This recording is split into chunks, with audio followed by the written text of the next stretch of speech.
다 같이 사도신경으로 신앙 고백 드리겠습니다. 전능하사 천지를 만드신 하나님 아버지를 내가 믿사오며 그 외아들 우리 주 예수 그리스도를 믿사오니 이는 성령으로 잉태하사 동정녀 마리아에게 나시고 본디오 빌라도에게 고난을 받으사 십자가에 못 박혀 죽으시고 장사한 지 사흘 만에 죽은 자 가운데서 다시 살아나시며 하늘에 오르사 전능하신 하나님 우편에 앉아 계시다가 저리로서 산자와 죽은 자를 심판하러 오시리라. 성령을 믿사오며 거룩한 공예와 성도가 서로 교통하는 것과 죄를 사하여 주시는 것과 몸이 다시 사는 것과 영원히 사는 것을 믿사옵나이다. 아멘.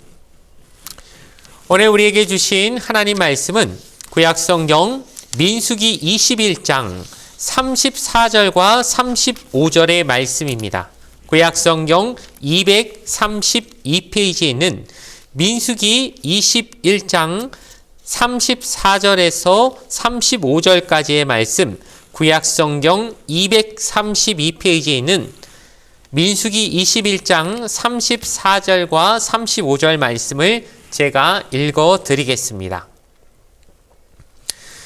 야훼께서 모세에게 이르시되 그를 두려워하지 말라.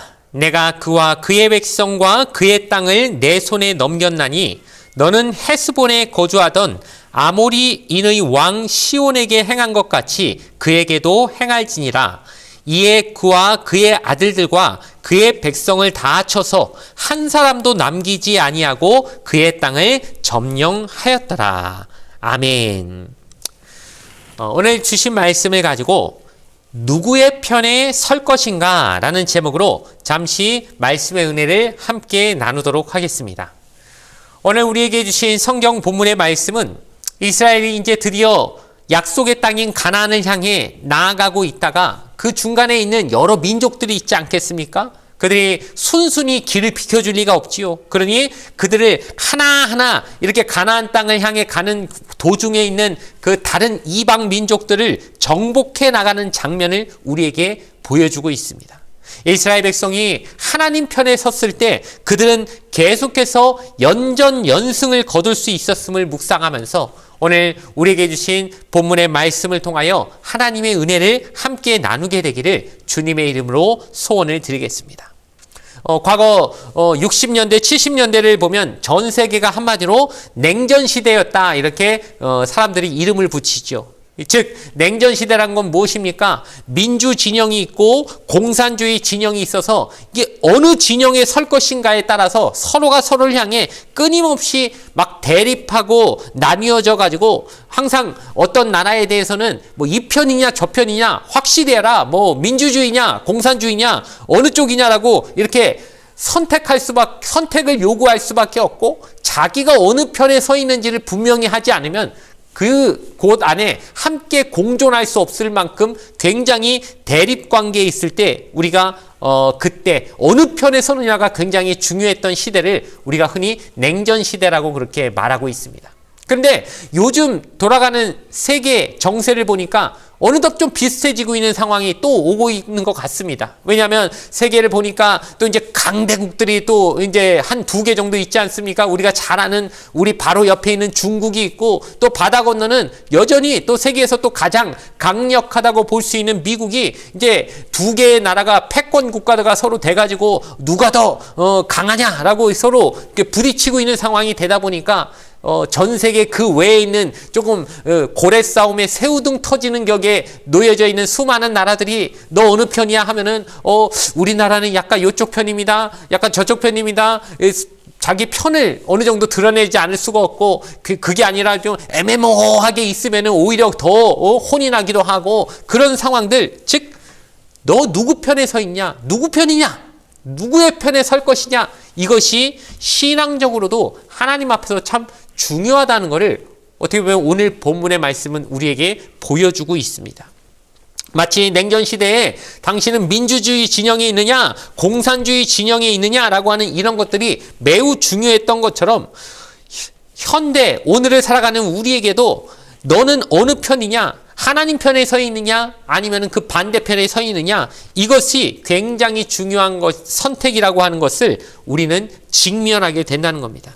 즉 하나님 편에 선다는 건 무엇일까요? 그냥 나는 하나님 편입니다 라고 말만 하면 되는 게 아니라 이제부터는 내 생각과 내 가치관과 내 정신세계, 말, 행동 하나하나가 하나님, 성경에 나와 있는 하나님의 뜻과 목적에 맞추어서 선택하면서 살아갈 때, 아, 저 사람은 진짜 하나님 편이구나. 하나님도 그래, 너는 내 편 맞구나. 내가 너 팍팍 밀어줄게. 너를 완전하게 도와줄게. 그냥 어떤 나쁜 녀석들이 와가지고 너 괴롭히려고 하면 내 강력한 힘으로 너를 내가 감싸 안아서 너는 확실히 지켜줄 테니까 나만 믿어 하면서 하나님 편에 확실히 선 사람은 이 대장 되시는 하나님께서 당연히 지켜주시겠다라고 우리에게 얘기해 주시는 그 축복을 누릴 수 있게 되는 것입니다.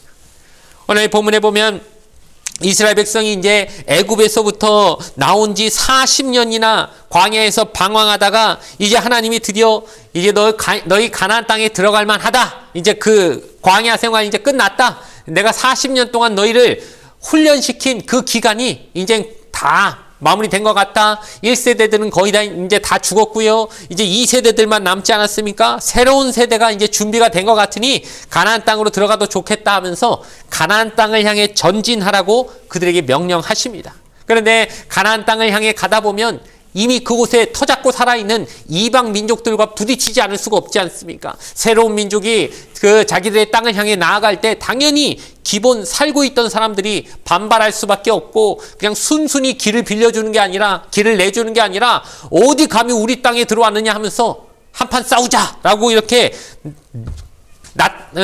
나오기가 당연히 십상이겠죠. 그러니 오늘도 보면은 이스라엘 백성이 가려고 하는 길에 있던 민족들이 그 왕을 필두로 해서 이스라엘 민족과 싸우려고 나오는 모습들을 보게 됩니다. 그래서 첫 번째로 싸운 왕이 아모리 왕 시온과 싸웠는데 이스라엘 백성이 어떻게 했느냐? 이겼을까요? 졌을까요? 이겼지요. 그래서 아모리 왕 시온을 물리치고 이제 그 땅을 통과해서 또 지나가는 겁니다. 이제 또 통과하니까 그 다음에 누가 기다리고 있냐면은 바사랑 옥이 기다리고 있습니다. 이 옥하고의 전쟁에서도 또 어떻게 됩니까? 승리해서 그 땅을 또 차지하게 하나님이 하시는 것이죠. 그러니까 가나안 땅을 향해 약속하신 그 가나안 땅을 향해 나아갈 때 그 앞에 있는 민족들을 하나님이 하나하나 정복해 나감을 통하여서 가나안 땅으로 이제 들어가는 그 길을 열어가시는 하나님의 승리의 역사를 이스라엘 백성이 맛보기 시작했다는 겁니다. 제가 이걸 보면서 이런 느낌을 받았습니다. 이제 이스라엘 백성이 사실은 본선에 들어가는 건 아닙니다. 아직 가나안 땅에 있는 그 수많은 민족들을 다 물리치고 뭐 여리고도 차지해야 되죠. 뭐 아이성도 그렇고 뭐 다 그 모든 12지파가 거기에서 땅을 논아 가지려면은 그 땅을 다 차지해야 되지 않겠습니까? 그럼 얼마나 많은 적들을 만나야 되겠습니까? 근데 아직 그들과의 싸움은 본선은 시작하지도 않았습니다. 지금 예선과도 같은 겁니다. 그러나 그 길에서 만나는 이 아모리 왕 시온이나 바사랑 옥 같은 이런 민족과의 전쟁에서 승리하는 걸 통해 하나님이 뭘 주고 싶으실까요? 용기를 주고 싶으신 거겠죠. 그래, 너희 봐라. 40년 동안 광야를 헤매고 있어서 야, 우리 뭐 어디 전쟁 나면 우리 승리나 할 수 있겠나? 우리 싸워봐야 뭐 우리가 뭐 군대가 제대로 된 군대가 있는 민족도 아니고 뭐 광야 어디서 뭐 무기나 제대로 만들 그 겨를이나 있었겠습니까? 유리 방황하고 있는데 그리 제대로 된 무기도 없지요. 뭐 군대라고 훈련돼 있는 조직된 군대가 있는 것도 아닌데 우리가 싸우면 과연 승리할 수 있을까? 늘 그 두려움이 그들 안에 있지 않았겠습니까? 그런데 하나님이 한번 싸워봐라. 나 믿고 너희를 지켜주는 내가 있지 않느냐. 너희가 강해서 이기는 게 아니라 나 하나님이 지켜주고 있으니까 나 믿고 가서 한번 싸워봐라 했는데 진짜 싸우니까 하나하나 물리치니까 이스라엘 백성이 슬슬 자신감이 오르지 않았겠습니까? 그래, 우리가 하나님하고 함께 있으니까 승리하는구나. 가나안 땅도 차지할 수 있겠구나. 이 가나안까지 가는 여정에서 하나하나 승리한 것이 이제 가나안 땅에 들어가서 맞붙을 그 수많은 민족과의 전쟁에서도 하나님 우리 승리하게 해주실 것이라고 하는 이 믿음을 가지게 하심을 통하여 그들에게 승리의 맛을 보게 하시는 하나님의 역사였다라고 생각할 수 있는 겁니다. 바로 하나님께서 그들을 승리할 수 있게 해주신 것은 그들이 하나님 편에 온전히 섰기 때문이라는 것을 우리는 잊지 말아야 될 것입니다. 하나님이 이스라엘 백성을 이렇게 연전연승하게 그 땅을 차지할 수 있게 하셨던 이유는 하나님 편에 섰기 때문에 하나님이 그들을 지켜주신 것이고 그들을 그 이방 민족을 이스라엘 백성의 손에 넘겨주신다고 약속하셨다는 것을 우리는 기억할 수 있을 것입니다. 그렇다면 그들이 어떻게 하나님을 편에 완전히 설 수 있었는지 두 가지 정도 살펴보려고 하는데, 첫 번째는 하나님의 약속을 신뢰했다는 것이죠. 하나님은 이 시온과 옥을 물리치게 해주시고 그 땅을 주시겠다라고 이스라엘 백성에게 약속해 주셨을 때 그들이 하나님 약속을 믿었기 때문에 그럼 저희는 하나님 편에 서겠습니다라고 그들이 나설 수 있었다는 겁니다. 이스라엘 백성은 그들의 조상이었던 아브라함, 이삭, 야곱에게 하나님이 주셨던 약속을 분명히 알고 있었습니다. 하나님이 아브라함에게도 이 가나안 땅을 주겠다. 그 아들 이삭에게도 너에게 이 가나안 땅을 주겠다. 또 그 아들 야곱에게도 너가 12 민족을 이루고 그 12 아들을 통하여 12지파를 통해 내게 이른 민족에게 이 땅을 주겠다라고 하면서 가나안 땅에 대한 약속을 그 조상들에게 계속해서 주지 않으셨습니까? 그런데 그들이 이제 야곱이 애굽으로 넘어가서 거기서 이제 숫자가 늘어나서 거기서 노예 생활을 400년 동안 하면서 차츰차츰 이 이스라엘 민족 안에는 그 약속에 대한 기억이 희미해졌을 겁니다. 우리 조상들에게 하나님이 그 가나안 땅을 준다고 약속을 해주셨다고 하긴 하는데 그거야 400년 전 일이고 우리가 지금 이렇게 노예 생활하고 있는데 과연 그 가나안 땅을 차지할 수 있을까? 그들에게는 꿈 같아 보였고 현실이 되기 어려운 그런 옛날 얘기, 아주 한참 전에 우리 조상들이 들었다고 하는 전설 같은 얘기로만 느껴졌을 상황인데, 하나님이 그들을 기적과 같이 10가지 재앙을 통해 애굽의 바로를 꺾으시고 이제 홍해를 갈라서라도 그들을 그 하나님이 원하시는 곳으로 이스라엘 민족을 끄집어내신 이 능력 많으신 하나님께서 가나안 땅까지 가는 길에 그들을 앞에 있는 모든 이방 민족 왕들을 다 제거할 수 있게 힘 주시고 능력 주셔서 너희와 함께 하시겠다라고 약속을 주시고 있을 때 이스라엘 민족이 그 약속을 믿고 신뢰했기 때문에 하나님 편에 서겠습니다. 저 이방신을 섬기는 저들의 편이 아니라 하나님 믿고 내가 나갈 테니까, 하나님 약속만 믿고 나가니까 우리와 함께 해달라고 하나님 믿고 싸우겠습니다 해서 싸울 때마다 승리하게 하셨다는 것을 우리는 알 수 있는 것입니다. 그러므로 우리에게 제일 중요한 건 무엇일까요? 바로 하나님께서 사랑하는 자들에게 주시는 그 약속 붙잡고 살아가는 것이 제일 중요하다는 것입니다. 하나님 우리에게 얼마나 많은 약속을 주셨습니까? 이 성경에 얼마나 수만 가지 약속을 주셨습니까?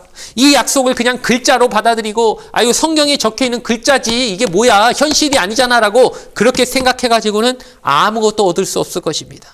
사랑하는 자들에게 주시는 약속입니다. 하나님은 약속을 반드시 지키시는 신실하신 하나님입니다. 그렇다면 그 신실하신 약속 붙잡고, 그래 하나님이 아무리 힘든 상황이 올지라도 사랑하는 자들에게 합력하여 선을 이루시겠다고 약속해 주셨으니까 이 고난마저 하나님은 기쁨으로 바꿔 주실 거야 믿고 살아가는 사람에게는 반드시 하나님이 그 삶을 책임져 주실 것이라고 하는 이 분명한 사실을 기억하는 저와 여러분 되기를 주님의 이름으로 간절히 부탁을 드리겠습니다. 두 번째로 그들은 하나님의 약속을 믿었기 때문에 두 번째로 뭘 했습니까? 명령에 순종해서 나아갈 수 있었다는 겁니다. 이스라엘 민족이 승리할 수 있었던 비결은 결국 나가서 싸웠기 때문입니다. 약속 아무리 믿어봐야 나가서 안 싸우면, 끝까지 안 싸우면 뭐 어떻게 이깁니까? 그러니까 제일 그 약속을 믿었다면 그 다음에는 믿고 순종해 나가서 싸워야 되는 거죠. 그러니까 싸우다 보면 어쩔 수 없이 다치는 사람이 생길 수밖에 없습니다. 죽는 사람이 생길 수밖에 없습니다. 하지만 그렇다고 무섭고 두려워서 뒤로 꽁무니 빼고 숨어 있으면은 아무 일도 일어나지 않게 된다는 겁니다. 절대 가나안 땅 차지할 수 없다는 것은 우리가 분명히 알 수 있는 사실이지 않습니까? 그러므로 하나님의 약속을 믿는다면, 신뢰한다면 하나님의 명령에 순종해서 나가서 전쟁을 하면서 싸워서 이기게 하나님이 하시는 것을 인정하고 나아가야 된다는 겁니다. 우리를 그리스도의 군사로 부르셨다는 것 기억하면서 우리는 영적 싸움을 안 할 재간이 없습니다. 왜냐? 우리가 가만히 있으려고 해도 분명히 이 세상은 악한 권세가 다스리고 있는 현실이기 때문에 우리가 하나님 믿는다는 사실 때문에 어쩔 수 없이 치러야 될 영적인 전쟁이 우리 앞에 나와 있다는 겁니다.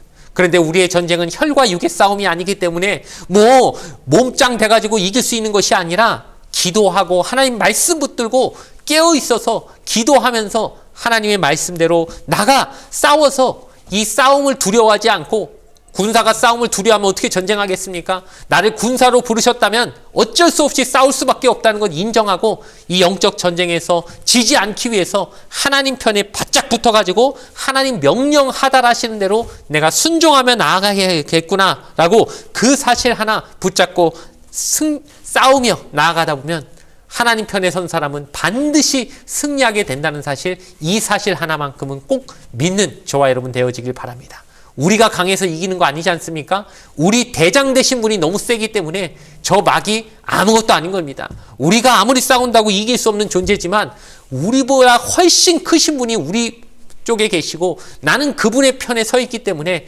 덩달아 승리하게 되는 그 기쁨 늘 누리시는 저와 여러분이 되어야 할 줄로 믿습니다. 이제 말씀의 결론을 내리려고 합니다.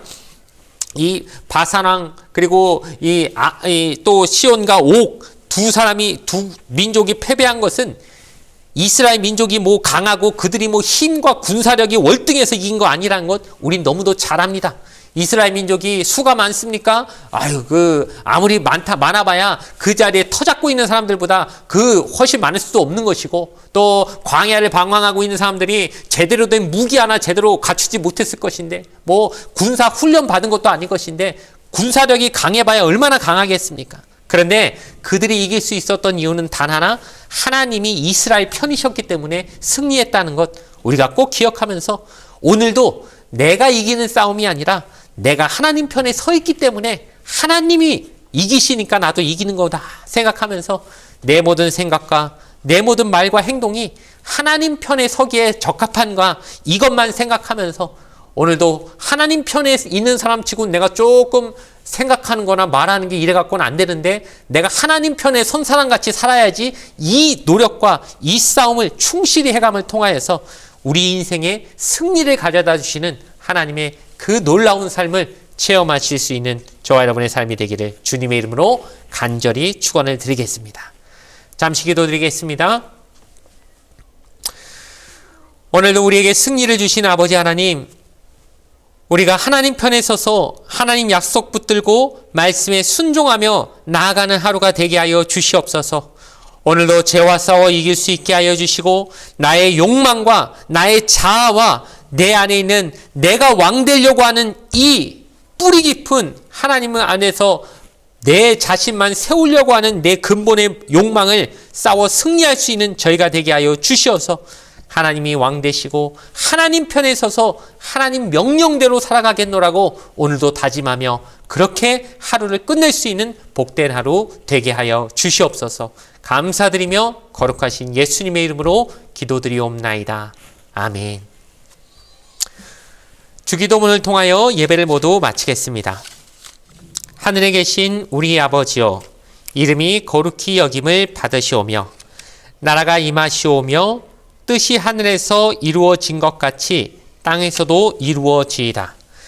오늘 우리에게 일용할 양식을 주시옵고 우리가 우리에게 죄 지은 자를 사하여 준 것 같이 우리 죄를 사하여 주시옵고 우리를 시험에 들게 하지 마시옵고 다만 악에서 구하시옵소서.